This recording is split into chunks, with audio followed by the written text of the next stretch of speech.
ჩვენ არ შევცვლილ ხალხი. რაც იყო მიზანი, რაც იყო, მიზანი იგივეა. იდეა რაც იყო, იდეა იგივეა. ჩვენი მიზანიც და იდეაც ყოველთვის იყო საქართველოსთვის, ჩვენი ხალხისთვის და ჩვენი ქვეყნის მომავლისთვის ბრძოლა. მთავარი მიზანი ჩვენი პარტიის, ჩვენი სამომავლო აქტივობების იქნება სწორედ ის, რომ შევუქმნათ მოსახლეობას უკეთესი მომავალი და ვაჩვენოთ, რომ დღევანდელ სიტუაციაში, როდესაც ხალხს აღარ უნდა ქართული ოცნება და ვერ ხედავს, ვინ შეიძლება იყოს ოპოზიციიდან ის პოლიტიკური ძალა, რომელიც უკეთესობას მოიტანს.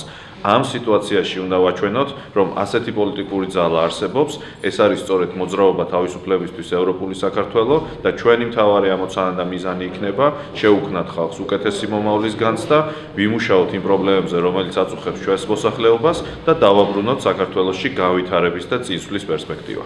ჩვენ საკრებულოში გვეყოლება ყველაზე დიდი მთავარი ოპოზიციური პარტია, აუცილებლად მონაწილეობას მივიღებთ თვითმმართველობის არჩევნებზე და ჩვენ ვართ ძალა, ეს მოძრაობა არის ძალა, რომელსაც შეუძლია ქვეყანას მოაშოროს მთავარი პრობლემა ბიძინა ივანიშვილის მმართველობა არაფორმალური. ჩვენ გავაგრძელებთ მუშაობას იმისათვის, რომ ადგილობრივი არჩევნებისთვის ჩვენი პარტია იყოს ძლიერად წარმოდგენილი. ყოველდღურად ვაკვირდებით მცირე თუ მსხვილმასშტაბიან კორუფციას, პრაქტიკულად გამგებლები და მაჟორიტარი დეპუტატები იქცნენ ფეოდალებად და აბსოლუტურად მოწყვეტილები არიან რეალურად ხალხის პრობლემების.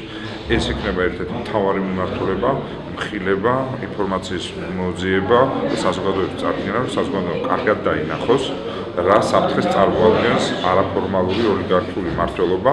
ამის დასასრული უნდა იყოს და აგურ-აგურ უნდა დაიშალოს სწორედ ადგილობრივ არჩევნებზე და ამ თვალსაზრისით მე დარწმუნებული ვარ, რომ ჩვენ გურჯაანში სერიოზულ შედეგს დავდებთ.